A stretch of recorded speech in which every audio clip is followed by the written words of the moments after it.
IPL 2024 సీజన్లో sun Risers Hyderabad జట్టు మరో ఆసక్తికర పోరుకు సిద్ధమైంది. బెంగళూరులోని చిన్నస్వామి స్టేడియం వేదికగా సోమవారం జరగనున్న మ్యాచ్లో రాయల్ ఛాలెంజర్స్ బెంగళూరుతో అమీతుమీ తేల్చుకోనుంది. పంజాబ్ కింగ్స్తో జరిగిన గత మ్యాచ్లో సంచలన విజయాన్ని అందుకున్న సన్ రైజర్స్ హైదరాబాద్ జట్టు ఇప్పటివరకు మొత్తం 5 మ్యాచ్లలో 3 విజయాలతోటి పాయింట్స్ టేబుల్లో 5వ స్థానంలో కొనసాగుతుంది. ఇదే జోరును కొనసాగించాలని ప్యాట్ కమిన్స్ సారథ్యంలో ఆరెంజ్ ఆర్మీ భావిస్తుంది. ఇక మరోవైపు 6 మ్యాచ్లలో ఒకే ఒక్క విజయం సాధించిన ఆర్సీబీ జట్టు పాయింట్స్ టేబుల్లో అట్టడుగు స్థానంలో నిలిచింది. అటు బ్యాటింగు ఇటు బౌలింగు ఫీల్డింగ్లలో తేలిపోతున్న ఆ జట్టు బౌన్స్ బ్యాక్ కావడంపై ఫోకస్ పెట్టింది. సొంత అభిమానుల మధ్య సన్ రైజర్స్ను ఓడించి మళ్ళీ విజయాల బాట పట్టాలని ఆర్సీబీ భావిస్తుంది. ఈ క్రమంలోనే ఈ మ్యాచ్పై సర్వత్రా ఆసక్తి నెలకొంది. పంజాబ్ కింగ్స్తో తమ కాంబినేషన్లో పలు మార్పులు చేసిన సన్ రైజర్స్ హైదరాబాద్ జట్టు ఆ కాంబినేషన్నే తిరిగి కొనసాగించాలని భావిస్తుంది.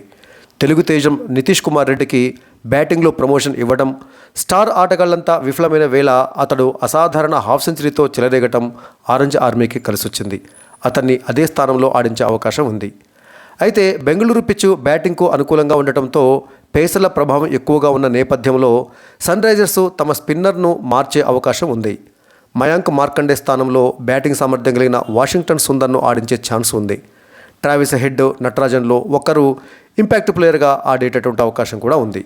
ఇక మిగతా కాంబినేషన్లో పెద్దగా మార్పులు చేసేటటువంటి అవకాశం లేదు. ఒక జట్టులో 4 మాత్రమే విదేశీ ఆటగాళ్లు ఆడే అవకాశం ఉండటంతో కెప్టెన్ ప్యాట్ కమిన్స్తో పాటుగా Travis Head, Aiden Markram, Heinrich Klaasen ఈ 4 ఆటగాళ్లు ఓవర్సీస్ ఆటగాళ్లుగా బరిలోకి దిగేటటువంటి అవకాశం ఉంది. దాంతో గ్లెన్ ఫిలిప్స్, మార్కో ఎన్సన్లకు మరోసారి నిరాశే ఎదురుకానుంది.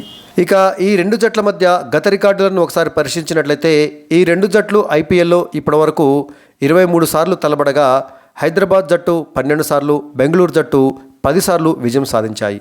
మరో మ్యాచ్లో ఫలితం తేలలేదు. అంటే గత రికార్డు ఎస్ఆర్హెచ్కు అనుకూలంగా ఉందన్నమాట. అయితే గత 5 మ్యాచ్లలో మాత్రం బెంగళూరు 3 మ్యాచ్లలో విజయం సాధించడం విశేషం. మరోవైపు టాస్ గెలిచిన జట్టు ఫీల్డింగ్ ఎంచుకునేటట్టు అవకాశం ఉంది. డ్యూ ప్రభావం ఉండనున్న నేపథ్యంలో చేజింగ్ టీంకు కలిసి రానుంది. ఇక ఆర్సీబీతో జరగబోయేటటువంటి మ్యాచ్లో ఎస్ఆర్హెచ్ తుది జట్టులో ఉండే సభ్యుల అంచనా విషయానికి వచ్చినట్లయితే కెప్టెన్ ప్యాట్ కమిన్స్తో పాటుగా Abhishek Sharma, Travis Head, Aiden Markram, Heinrich Klaasen, Abdul Samad, Nitish Kumar Reddy, Shahbaz Ahmed, Jaydev Unadkat, Bhuvneshwar Kumar, Mayank Markande, Natarajan వీరు తుది జట్టులో ఆడేటువంటి అవకాశం ఉంది. ఇంపాక్ట్ ప్లేయర్గా రాహుల్ త్రిపాఠి, వాషింగ్టన్ సుందర్, ఉమ్రాన్ మాలిక్లలో ఒకరు ఆడేటటువంటి అవకాశం ఉంది.